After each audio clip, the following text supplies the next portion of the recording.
Salut les amis et bienvenue donc dans cette troisième vidéo donc de cette saison où nous parlons de la phase de lancement. Une question aussi qui revient souvent et beaucoup, comment trouver ses cofondateurs et qui est effectivement une question très critique. Alors, une fois que vous avez trouvé votre idée, il vous faut trouver les cofondateurs. Je ne veux pas dire équipe, mais cofondateurs parce que je vous recommande, à moins que ce ne soit pas votre première entreprise, si c'est votre première entreprise, essayez de vous associer à une ou deux personnes, ou trois. Alors, juste pour caricaturer, idéalement, vous avez peut-être quatre personnes. Vous avez celui qu'on va appeler visionnaire, souvent qui porte le titre de CEO. Donc, c'est la personne un peu qui va essayer de tout coordonner, qui va faire un peu beaucoup de choses, marketing, trouver des partenaires, souvent de financement, ainsi de suite, ça dépend. Vous avez celui que moi j'appelle la personne technique. La personne technique, en fait, c'est la personne qui va produire ce que vous vendez. Si vous êtes par exemple une fintech, c'est souvent le CTO, le directeur technique qui va développer la plateforme. Si vous êtes une agence de consulting, ça va être donc le consultant ou la personne qui fait les études, les rapports, enfin, en tout cas ce que vous vendez, etc., etc. Donc c'est ça la personne technique. Ensuite, vous avez la personne qui va vendre, c'est important. Parfois, la personne qui va vendre peut être le CEO aussi. Ça se fait aussi souvent. Donc, il faut rencontrer les clients, il faut faire le travail de signer les contrats, faire ceci, cela, maintenir la relation client. C'est important. Et souvent, effectivement, au début, c'est peut-être le CEO qui gère aussi cet aspect-là. Et en dernier lieu, vous pouvez aussi avoir, on va dire, le financier / comptable. Alors, c'est deux choses différentes, mais forcément, ça va être une même personne, puisqu'on parle de fondateur ici. La comptabilité, il ne faut pas la négliger. Nous, on l'a fait. Ça nous a rattrapé après. Donc, je vous recommande dès le début d'avoir, mais ce n'est pas forcément d'avoir un comptable en interne ou d'avoir toute une grosse structure, mais un minimum de traçabilité sur vos sorties, entrées d'argent, jusqu'à ce qu'à un moment donné, vous ayez un vrai comptable, en tout cas quelqu'un qui peut gérer. Donc, idéalement, 4 personnes, je dirais minimum 2. Après, si vous voulez plus que ça, vous pouvez aller à 3, mais évitez de dépasser 4, vraiment. Donc, on dirait entre 2 et 4 personnes. Et je parle de ça, pourquoi? Parce que c'est indispensable. Pendant ces 10 dernières années, j'ai vu énormément de belles entreprises, justement de bonnes idées, échouer parce qu'il n'y avait pas une bonne cohésion au niveau des fondateurs. Et c'est ça qu'on va essayer donc d'aborder donc dans cette vidéo-là. Donc, on va la voir en 3 parties. La première partie, on parlera un peu des critères pour trouver. Donc, qu'est-ce que vous devez chercher chez ce cofondateur. Deuxièmement, comment vous devez structurer la relation. Et troisièmement, où est-ce que vous allez le trouver. Alors, le numéro 1, les critères. On va avoir un ensemble de choses. Le premier des critères, c'est les valeurs. Vous devez partager les mêmes valeurs avec vos cofondateurs. Quand je dis valeurs, je ne juge personne. Si vous pensez que la fin justifie les moyens, vous devez vous associer avec quelqu'un qui réfléchit comme ça. Parce que si vous ne partagez pas la même manière de voir les choses, ça ne va jamais marcher. Vous prenez quelqu'un qui pense que non, dès qu'on a le premier contrat, il faut dépenser l'argent. L'autre qui pense que non, on doit réinvestir dans l'entreprise. Ça ne va jamais marcher. Donc, si vous êtes quelqu'un qui pense que l'argent est arrivé, vous avez souffert, donc il faut vous associer avec des personnes qui ont cette même vision-là. Si vous pensez plutôt le contraire, il faut ça. Si vous pensez qu'il faut faire des trucs pas très clean, associez-vous avec des gens qui vont faire cela. Moi, ce que j'essaie de dire ici, c'est que vous devez partager les mêmes valeurs avec les personnes. C'est souvent ça la première base des ruptures en fait, entre fondateurs. Et c'est indispensable. Moi, j'insiste beaucoup sur la valeur. Vous devez partager la même vision de la chose. C'est indispensable. Quand vous avez ça, après, vous avez la vision. Qu'est-ce que vous voulez faire de l'entreprise? Est-ce que c'est quelque chose qu'on montre 2-3 ans, histoire d'avoir un peu d'argent, et après on passe à autre chose? Est-ce que c'est quelque chose qu'on montre pour le long terme? Est-ce que c'est quelque chose qu'on montre pour pouvoir prendre une retraite dans 10 ans ou dans 20 ans? Ou c'est quelque chose qu'on fait en fait pour avoir de bons salaires? Bref, il faut que ce soit clair.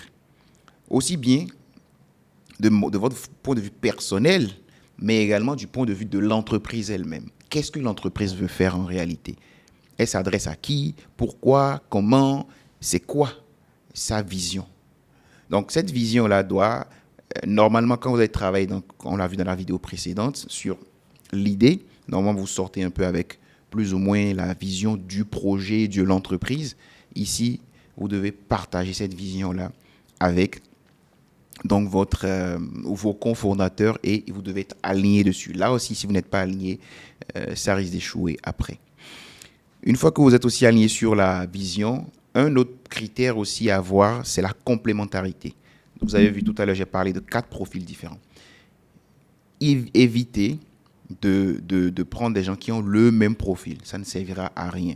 Ou si vous le faites, par exemple, parce que par exemple, moi, dans mon cas, mes fondateurs, on était tous des ingénieurs télécom, informatique télécom. Mais après, on se répartit les rôles. Donc, c'est important. L'inconvénient là, c'est que forcément tu apprends parce que tu n'étais pas financier, tu n'étais pas vendeur, ainsi de suite, ainsi de suite. Mais l'un dans l'autre, vous devez être complémentaires, en tout cas dans l'organisation de l'entreprise. Un autre critère aussi à prendre en compte, c'est que vos cofondateurs doivent s'engager à être focus 100% sur le projet. Il peut y avoir un plan, ça peut dire d'ici 6 mois, d'ici 1 an, ne dépassez pas 1 an. Parce que si la personne aussi n'est pas prête à rejoindre à 100% le projet, ça veut peut-être montrer qu'il n'est pas forcément, il n'y croit peut-être pas. Je ne juge pas. Mais l'espérance aussi a démontré cela. Pour que votre entreprise décolle réellement, vous devez être focus à 100% sur cette entreprise-là. C'est vraiment indispensable. Un autre critère à voir, c'est être ce que j'appelle un doer. Alors, du verbe do en anglais. Donc, c'est parce que c'est pas le thème exécutant. Exécutant fait penser à autre chose en français. Mais ce que je veux dire, c'est quelqu'un qui sait faire. On prend cette table, on dit voilà la table, on l'a dessinée, on veut une dimension temps, ceci, cela. Quand on a fini de faire la théorie, il faut maintenant faire. C'est ce que j'appelle le doer. Tous les 4 fondateurs, ou les 2, en tout cas les cofondateurs, doivent être des doers. Ça ne sert à rien j'en ai un peu parlé dans l'autre vidéo. Vous avez 8 heures de travail par jour. Vous ne pouvez pas vous permettre d'être en train de faire la théorie pendant 4 heures de temps ou ainsi de suite. Vous devez exécuter. À la fin, ce qui fait la différence entre les beaux plans, une entreprise A et une entreprise B, c'est l'exécution du plan. C'est vraiment cela. Un autre critère aussi, c'est la résilience. Quand vous échangez avec vos futurs cofondateurs, vous devez voir s'ils sont résilients. Parce que des problèmes, vous pouvez être sûr que vous en aurez tous les jours que Dieu fait. Ça, c'est le seul truc dont vous êtes sûr qui va bien se passer, ça. Avoir des problèmes chaque jour. Peut-être que votre plan ne va pas se passer, mais des problèmes, vous pouvez être sûr que ça viendra tous les jours. Donc, si vous avez quelqu'un qui n'est pas résistant au choc, qui ne sait pas encaisser, ça sera problématique. Un autre critère aussi à prendre en compte aussi, c'est quelqu'un qui est focus résultat et non effort ou explication. Qu'est-ce que je veux dire par là? Si je reprends l'exemple de la table, vous devez être là pour dire, écoute, on a dit que cette table-là doit être faite en 1 semaine. À 1 semaine, la table doit être disponible. Si elle n'est pas disponible, on peut effectivement s'asseoir pour comprendre qu'est-ce qui n'a pas marché, qu'est-ce que ceci et cela, mais éviter d'avoir des cofondateurs qui justifient que c'est normal qu'on n'ait pas eu cette table. Parce que ceci, parce que ça ne dépendait pas de lui, parce que. Parce qu'avec ce mindset, vous n'allez pas aller loin. Donc, vous avez besoin de quelqu'un qui est focus sur les résultats et non sur les explications ou soit dire « ouais, j'ai fait tous les efforts possibles ». Non, ce n'est pas possible pour un cofondateur. Donc, ça, c'est aussi un critère à voir. Donc, je résume, valeur, vision, être complémentaire, focus 100% sur le projet, être un doueur, résilience, donc focus résultat. Donc, c'est vraiment ça que je pense qui sont les critères que vous devez rechercher chez un cofondateur. Maintenant qu'on a parlé des critères, parlons un peu de l'accord. Alors, vous avez ce qu'on appelle en anglais Shareholder Agreement ou pacte d'actionnaires en français. Donc, c'est un document qui va en fait régir tout ce sur quoi vous serez entendu. Donc, typiquement, on a dit, voilà, toi, tu es CEO, voilà la liste de tes tâches, toi, tu es tant, voilà la temps, voici tant, toi, tu vas avoir tel pourcentage, toi, tu vas ceci, toi, tu vas cela. Toi, tu n'es pas encore dans le projet tout de suite, donc du coup, tu vas rejoindre dans 6 mois, toi, tu vas rejoindre dans temps. Tout ce sur quoi vous êtes entendu, vous l'écrivez dans un contrat. Et vous mettez toutes les conditions. Vous pouvez avoir des conditions de récompense et de sanction. Je veux dire quoi par là? Quelqu'un qui dit oui, je vais rejoindre le projet dans 6 mois, vous pouvez dire ok, puisque tu vas rejoindre le projet dans 6 mois, quand tu les rejoindras, tu vas toucher peut-être 10% d'abord. Et un an après, tu vas toucher les 10% qui restent. Donc, parce qu'on a dit que toi, tu dois atteindre 20%. Quelqu'un d'autre plutôt, où on a dit que tu dois faire telle et telle tâche. Actuellement, tu as 30%. Mais on se rend compte que, voilà, quand on fait le point, finalement, en fait, tu n'étais pas disponible ou tu n'as pas fait telle tâche, tu n'as pas. C'est écrit clairement que tu vas perdre tes actions pour descendre jusqu'à tel niveau. Au fur et à mesure, peut-être jusqu'à un moment donné où tu vas disparaître. Et on prévoit aussi les conditions de quelqu'un qui veut se retirer. Ah, si je veux me retirer parce que pour X et Y raison, je n'ai plus envie, on définit, on va racheter tes actions à tel montant forfaitaire. Bref, tout doit être écrit dans ce document, dans ce contrat. Si vous avez les moyens, vous vous faites accompagner par un avocat ou un juriste qui a peut-être un peu d'expérience dedans. Ça vous permettra d'économiser du temps, mais vous pouvez déjà, aujourd'hui avec l'ère du numérique, vous pouvez déjà avoir des modèles qui existent sur Internet que vous pouvez utiliser. Mais c'est important d'avoir toutes vos conditions qui sont clairement écrites. Comme on dit, on réfléchit aux conditions du divorce avant le mariage. C'est indispensable. Donc, quand vous avez fait cette structuration-là, donc la troisième phase maintenant, où vous pouvez trouver vos cofondateurs. Alors, il n'y a pas de solution miracle. Je vais vous donner des pistes, d'accord, de solutions que vous connaissez déjà un peu, mais on va en parler rapidement.